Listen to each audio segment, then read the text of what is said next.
بسم الله الرحمن الرحيم. دوري 2019 هو دوري 2024 مع اختلاف الادوار. 2019 كان المنافس الزمالك ومصدر بيراميدز وقناته واعلامه وملاكه لتعطيل النادي الاهلي. 2024 الموضوع اتغير، بقى المنافس بيراميدز ومصدر الزمالك واعلامه وقناته ومجلس ادارته لتعطيل النادي الاهلي، وبكده العنصر المشترك ما بينهم هو النادي الاهلي. وباذن الله النادي الاهلي هيعمل في الدوري زي ما عمل في 2019، وباذن الله هيتصدر الدوري وهيكون بطل الدوري باذن الله، لان اللي متربى على شيء هيفضل متربى عليه طول عمره لانه متعود على كده وسياسته دايما كده. ندخل في مواضيع حلقتنا. النادي الاهلي يستعد لمواجهه الداخليه في الدوري، ازمه كهربا مع مارسيل كولر، وتجديد نجم الاهلي برغم اصابته، وموقف كهربا مع النادي الاهلي ومع مارسيل كولر، واخيرا خطاب هام من النادي الاهلي للكاف. ولكن قبل ما ندخل حلقتنا فضلا وليس امرا لايك للفيديو وشير على قد ما تقدر،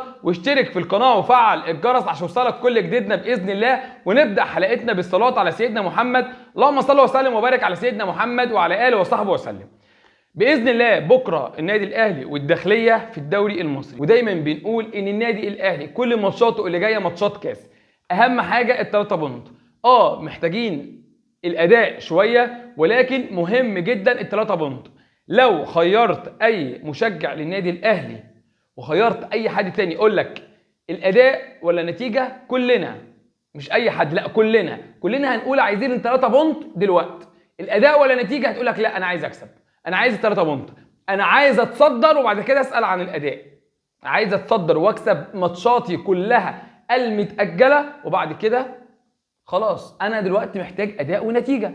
لكن حاليا دلوقتي في بعض الناس بتشتكي من اداء النادي الاهلي.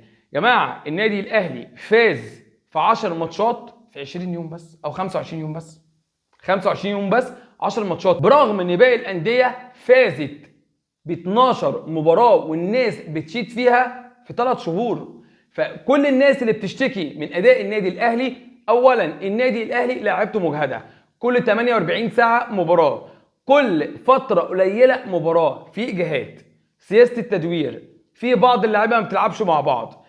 مارسيل كولر بيحاول يعمل سياسه التدوير لحد مباراه بيراميدز بالتحديد.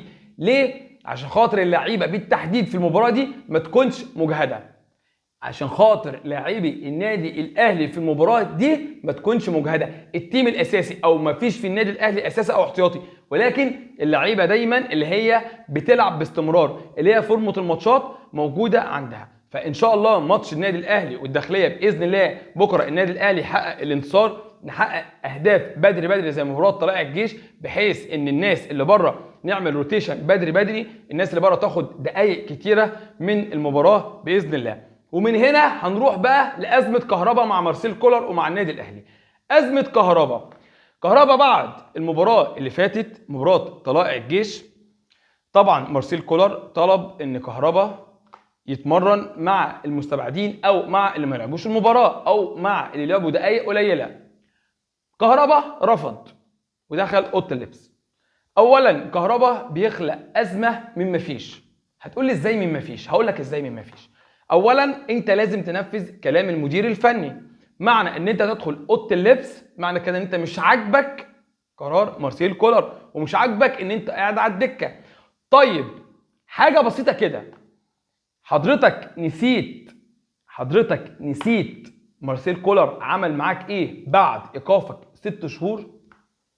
فاكر مارسيل كولر عمل ايه معاك يا كهربا بعد 6 شهور؟ اول حاجه كانت اول مباراه للنادي الاهلي في الكاس ضد سموحه، او اعتقد في الدوري ضد سموحه، لعبت واحرزت هدف بعد قعدتك على الدكه 6 شهور. بعد مباراه سموحه كانت مباراه مين؟ افتكروا معايا، مباراه الزمالك اللي انا فزت فيها 3-0، وهدف كهربا اللي حمدي فتحي حسين الشحات لعبها له، استلمها على صدره لعبها براسه لرأسيه لكهربا، كهربا ردها في الجون برأسيه برضه. فهل كهربا نسي كل ده لمارسيل كولر؟ هل لو مارسيل كولر قاصد ان انت ما تلعبش وحطك في دماغه زي ما الناس ما بتقول كان لعبك بعد ايقافك 6 شهور؟ ولكن انا عندي وجهة نظر تانية هتكلم فيها في موقف النادي الاهلي من كهربا، في موقف النادي الاهلي من كهربا. لكن اتمنى ان كهربا لو مكمل مع النادي الاهلي بلاش ازمات، بلاش زعل، افتكر الحلو دايما لمارسيل كولر، افتكر وشوف هو عمل ايه معاك. وبرغم ادائك وسام ابو علي ما ينفعش يقعد احتياطي، برغم ادائك وسام ابو علي ما ينفعش يقعد احتياطي. وبعيد الكلام تاني، لكن انك تصنع ازمه مع السلامه. نهايه الكلام، هتصنع ازمه مع الف سلامه. في غيرك كتير وفي غيرك يتمنى كتير، والنادي الاهلي ما سبقش، النادي الاهلي بيقف مع لاعيبته، والنادي الاهلي وقف معاك كتير، مارسيل كولر نفسه وقف معاك كتير.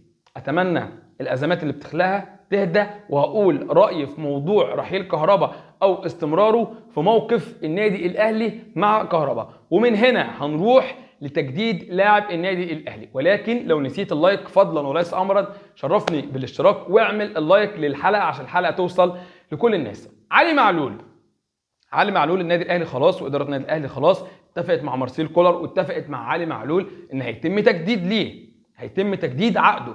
وعلي معلول وافق ان الراتب بتاعه الاهلي يخفضه. علي معلول ما عندوش مشكله، وافق ان الراتب بتاعه يخفضه. ولكن النادي الاهلي دلوقتي بيسال مارسيل كولر هنسجله في القايمه بتاعت الموسم اللي جاي ولا هنسجله في يناير، عشان علي معلول لسه هيتاهل لحد يناير. فالقرار دلوقتي قرار طبي وفني، القرار دلوقتي طبي وفني. لكن التجديد خلاص النادي الاهلي خلص مع علي معلول على كل حاجه، وعلي معلول وافق للنادي الاهلي على كل حاجه. فالقرار دلوقتي قرار مارسيل كولر وقرار دكتور احمد جاب الله، قرار دكتور احمد جاب الله ومارسيل كولر.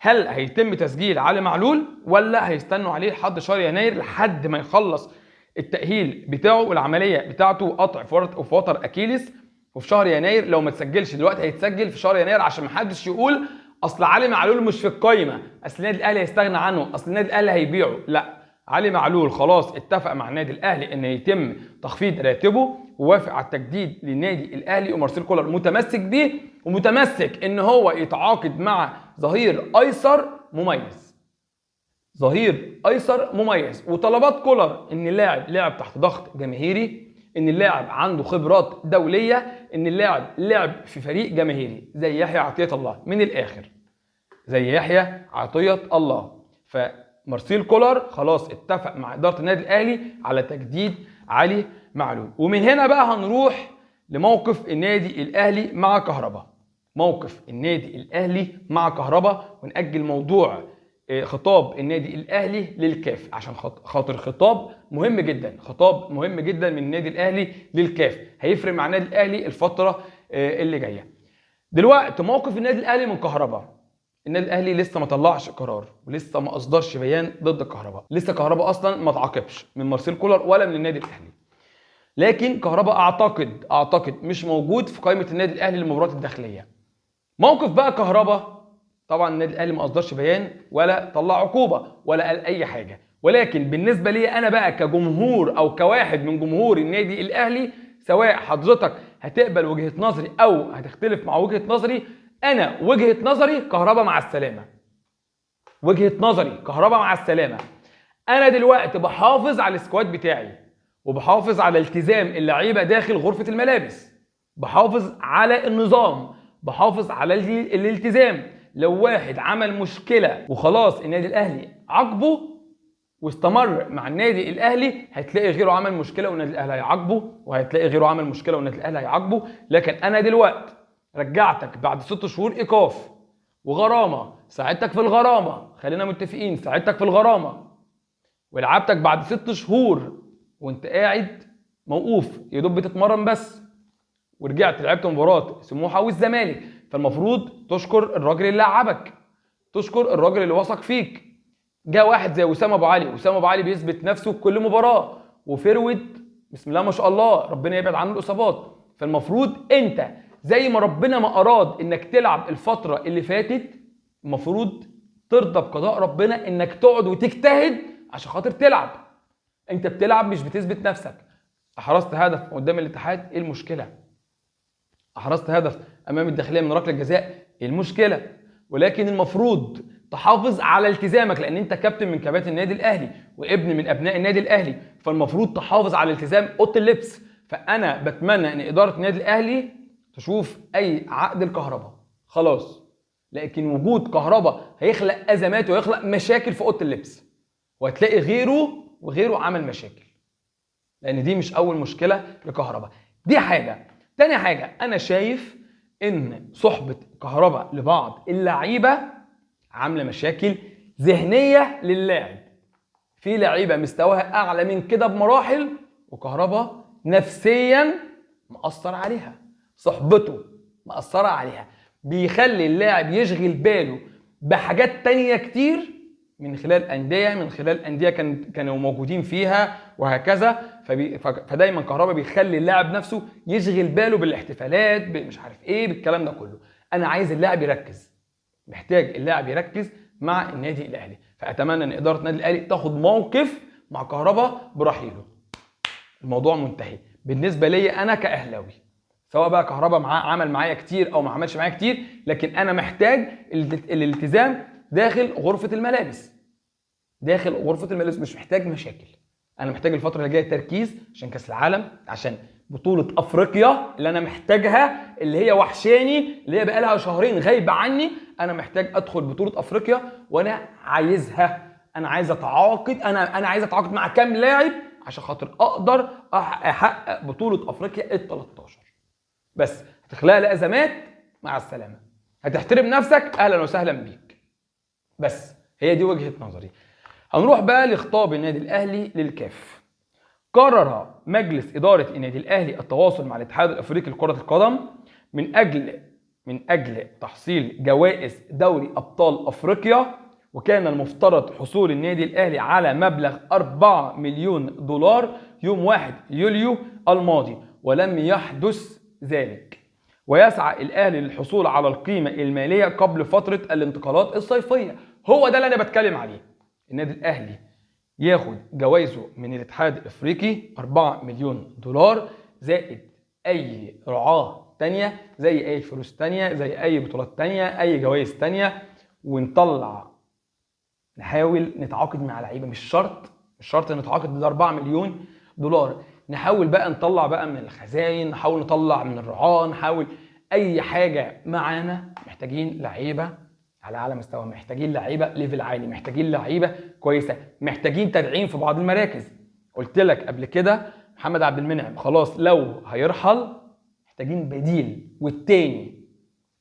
والتاني. عبد المنعم هيرحل، هيبقى موجود رامي ربيعه، هيبقى موجود ياسر ابراهيم، هيبقى موجود محمود متولي كثير الاصابات. ياسر ابراهيم عدى ال 30، رامي ربيعه عدى ال 30. الاداء مش دايما، ممكن لا قدر الله ياسر ابراهيم يتصاب، ممكن رامي التاني يتصاب، محمود متولي لو لعب هيتصاب، يبقى لاعب انا بقى بكرايت ادخله مساك. هل ده ينفع؟ هل النادي الاهلي بجلة قدره زعيم افريقيا ما عندوش بدايل وبدايل كفء؟ لازم نحكمها بعقلنا، لازم نفكر فيها لقدام مش دلوقتي. مش هاخد بطوله اقول لك لا ما انا مش محتاج تدعيم. لا، انا محتاج، انا معايا الباكات رايت، معايا عمر كمال، معايا محمد هاني، معايا لو الاثنين اتصابوا اكرم توفيق، لو الثلاثه اتصابوا لا قدر الله معايا كريم فؤاد لا قدر الله. يعني خالد عبد الفتاح بدا يرجع، عمر كمال، محمد هاني، اكرم توفيق لو احتاجناه، كريم فؤاد لو احتاجناه. 5 باكات رايت. باكات ليفت كريم الدبيس تعيش انت، مارسيلو كولر مش عايزه. علي معلول لسه في شهر يناير، محتاج تدعيم للباك ليفت. المساكين زي ما اتكلمت قلت مش محتاج واحد، محتاج بديل عبد المنعم واحد تاني. حراسه المرمى الحمد لله في امان. الديفندرات اليو دانج لو هيرحل بديله لازم. الهافات حسين الشحات مباراه بيأدي لي فيها 10/10، مباراه 0. رضا سليم مباراه موجود و2 3 مش موجود، اداؤه 0.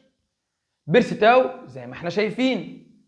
محمد طاهر مباراه كويسه والباقي لا. احمد عبد القادر بيرجع بيبقى زي ما هو.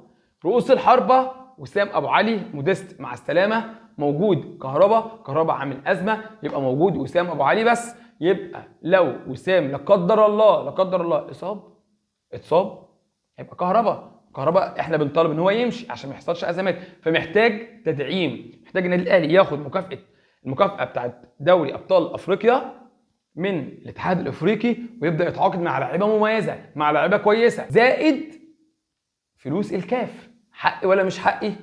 فاتمنى النادي الاهلي يتعاقد مع لعيبه بدري بدري، واللي ما نعرفش نتعاقد معاه في الفتره الصيفيه نتعاقد معاه في يناير. هو ده اللي انا شايفه قبل اي بطوله وقبل اي حاجه. بس اتمنى ما اكونش طولت عليكم، واتمنى تكون الحلقه عجبتك. ولو لسه ما اشتركتش في القناه فضلا وليس امرا شرفني بالاشتراك وفعل الجرس عشان يوصلك كل جديدنا باذن الله. سلام عليكم.